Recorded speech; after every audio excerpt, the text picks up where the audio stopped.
Hi there, welcome to this video. So this is all about 6.3.1b, which is how biomass is transferred through the ecosystem. This is a summary of what we need to know from the spec. So we need to know how you measure the transfer of biomass between each trophic level. We need to be able to use this equation, which is the efficiency of transfer of biomass between trophic levels, which is the biomass transferred divided by the biomass intake times by 100, and we need to know how it's manipulated by human activity. So we'll go through these three things in the video. So first of all, what do we actually mean by a trophic level? Okay, so a trophic level is basically like a level in the food chain.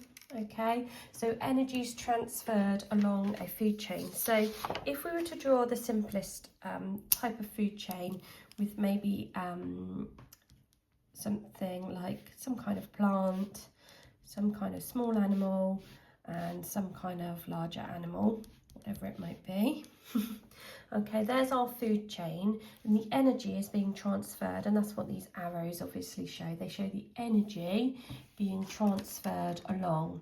Now, also being transferred along here is biomass. Okay, so the producer makes the biomass, and then the biomass is transferred to the next level, and then some of the biomass gets used up, and then some is transferred to the next level again. Okay, so we're interested in how that biomass gets transferred along the trophic level for this spec point. Now, it's important to know that it's never going to be 100%. So you might think, oh, this animal eats all of the plant, so it'll be 100%, or this one eats all of this insect, he eats the whole thing. It's still never going to actually be 100%. Okay, so the first thing is how would we actually measure the biomass at each level? Now, it's important that we measure something called dry biomass. Okay, so that it's not dependent simply on how much water the plant's taken up, or if it's sunny and the rate of transpiration's been higher, or how much water the animals have taken in that day. We need to dry it first of all. And normally you would do that by putting it in quite a low setting on an oven. So the lab would actually contain an oven, and the oven would dry it out, and then you would weigh the dry biomass so that you're not taking into consideration the water in the organism, because that's really variable. Okay, so first of all, if we wanted to measure the energy transfer that's being transferred between the trophic levels, basically we need to be able to work out the difference between the amount of energy that's going in and the amount of energy that's coming out of that energy. Okay, so first of all, you'd need to take a sample. So just remember that in questions they're likely to take a sample. You're not going to weigh, if this was a leaf, you're not going to weigh the whole tree. If they were the caterpillars on the next trophic level, there could be 5,000 caterpillars. You're not going to get 5,000 caterpillars and weigh them, and equally you're not going to take all of the birds and weigh them. So you need to take a sample. We're not actually going to weigh all of the organisms at each level. Okay, so we would take a sample, and then we'd need to multiply that by the size of the population, whatever that was. So if you took a sample of so many leaves, you need to estimate how many leaves were on the tree and multiply that up. If you took a sample of 10 caterpillars, you need to multiply that up by the number that you think's in the whole population.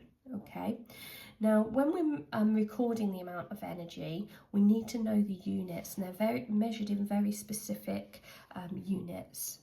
So the energy is kilojoules per meter squared per year. Okay, and you need to know that unit. You could write kilojoules per meter squared per year. Instead of writing the / for per, you put the minus before the squared.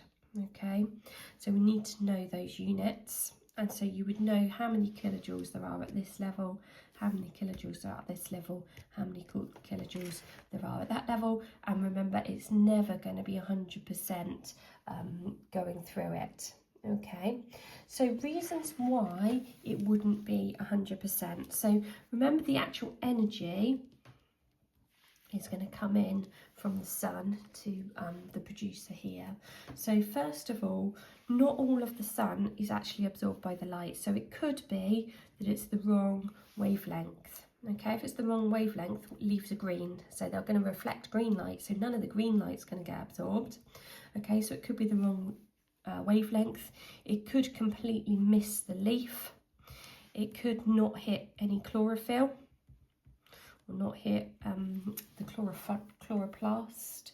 Okay, if it hits like the bark of the tree, there's no chloroplasts there, for example. Going along here, it might be that the first animal, the primary consumer, might not eat all parts of the tree. So it might be that it's not eating the bark, it might be that it doesn't eat the roots, things like that. And then going along here, it might be that this animal here is not going to eat the bones. You know, different animals are different. It's a bit different when it's a caterpillar, but you get the idea. As you go up the food chain, they might not eat some parts. Also, some parts might be indigestible. So it might be that it eats it, but then it doesn't actually get digested and made into biomass in the next organism. It might be that it just comes out like as feces. Okay, so actually it doesn't add to its biomass at all. The other thing is to consider is lots of energy is released at each stage because of respiration. So the organisms are always going to be respiring, and that uses biomass, like for example uses glucose, releases energy, and therefore there's less biomass available for the next trophic level as well. Now we call the amount of energy that's available from one level that's then available to the next level, we call that the net productivity. Okay, and that's the energy that's available to the next trophic level.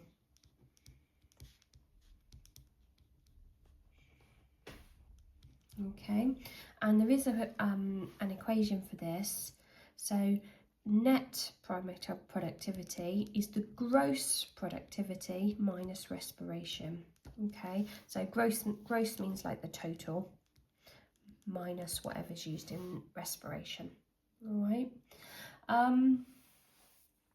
So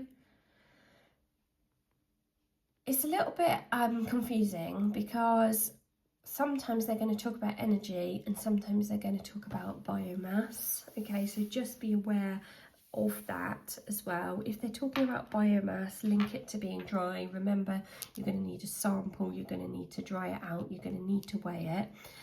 If they're talking about energy, it's more likely that they're talking about something like the productivity type questions. Okay. We've also got this equation here, if we go back to our overview. So the efficiency between trophic levels is the biomass that's transferred divided by the biomass intake times 100. Now that literally means, if I was to put little letters on there and say that's A and that's B, all it means is how much comes out of the trophic level divided by how much went in to the trophic level, and times that by 100. Okay, so it's just the arrow out divided by the arrow that's going in and times it by 100. All right, so that's quite an easy one, but you do need to make sure you know how to use that equation just there.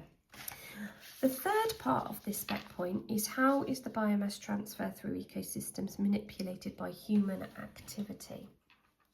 Okay, so let's have a new sheet for this one, for the effect of human activity.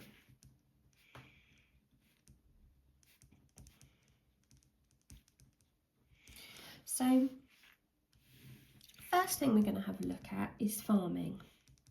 Now, Farming methods are designed to try and increase the transfer of energy through the ecosystem. Okay, so these increase energy transfer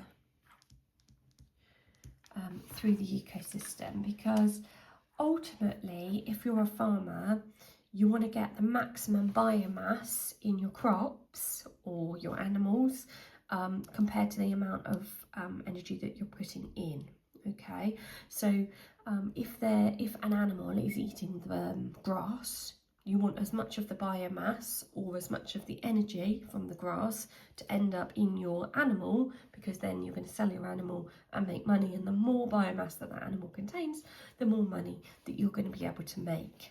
Okay, so whether it's the animals getting the most from their food, or it's even the crops getting the most from the sunlight, they're always going to want this process to be really efficient. So if we think about plants, first of all, ways that we can make the energy transfer more efficient in plants, first of all, we can use something called herbicides. Okay, now herbicides are chemicals that farmers use that kill weeds. So what farmers want is, if they're, for example, putting fertiliser on the ground, it makes the plants grow faster. Now, they don't want any of the fertiliser to make weeds grow, they want it to make the crops grow. So think about, the plants need to get water from the ground. Yeah, they want any water that they use on their land, they want that water to be taken up by their crops to make their crops grow. They don't want it to be taken up by the weeds and make the weeds grow. Okay, they want their crops to receive the most nutrients, the most energy, etc. Another thing weeds could do is they could overshadow the crop plants, and the crop plants could get less light, less photosynthesis, produce less biomass that way. Okay, so that reduces competition basically for lots of things.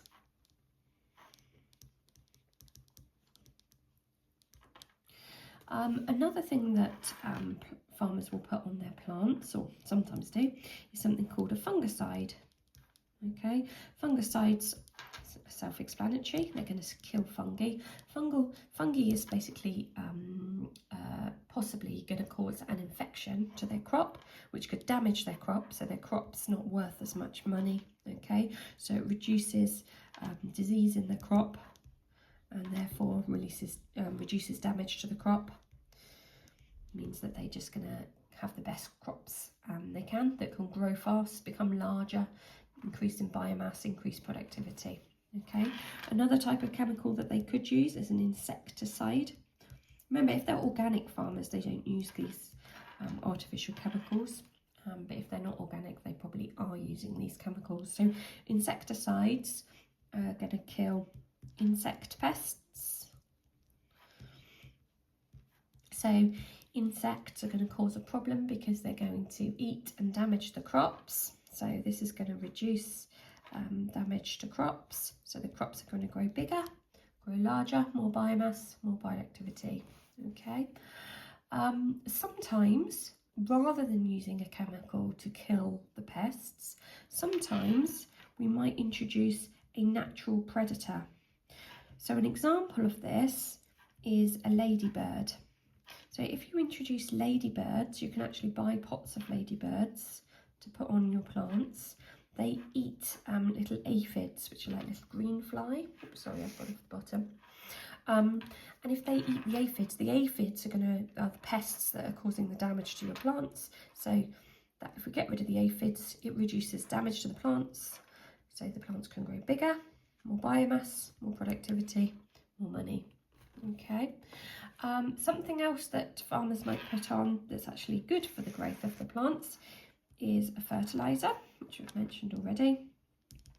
So a fertiliser is a chemical that gives plants like all the minerals and goodness that they need to grow. Okay, so for example, we get NPK fertiliser, which stands for nitrogen, phosphorus and potassium, 3 really important minerals that plants need to grow healthily.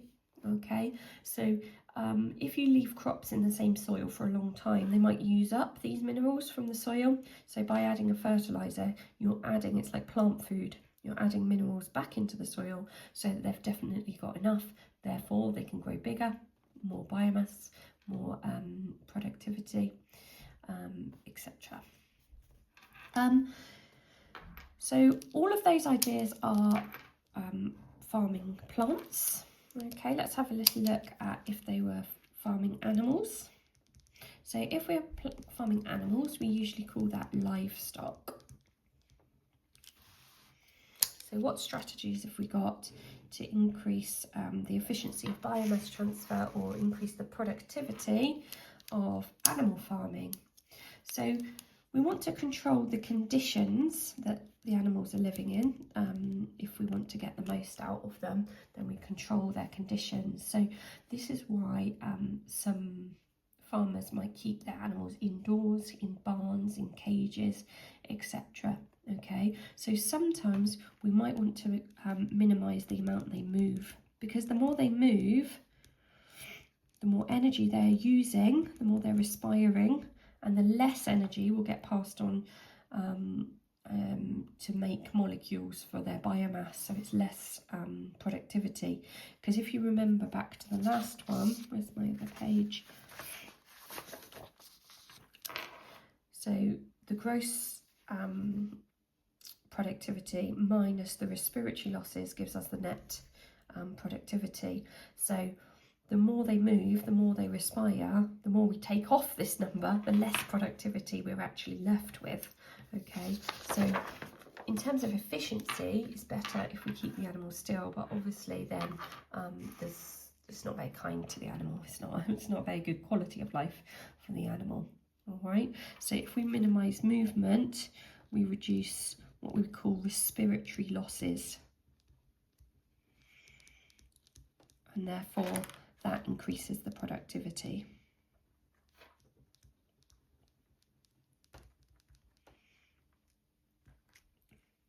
Okay, other things that they might use energy on is keeping warm. So if we keep them warm, again, less respiratory losses, higher productivity. So that's another benefit of keeping them indoors. The other thing is their food. So the food that we give to animals is very, very carefully monitored. So usually we might give them like an artificial food rather than just giving them the grass. And that's because the animal feed is higher in energy than their natural food would be.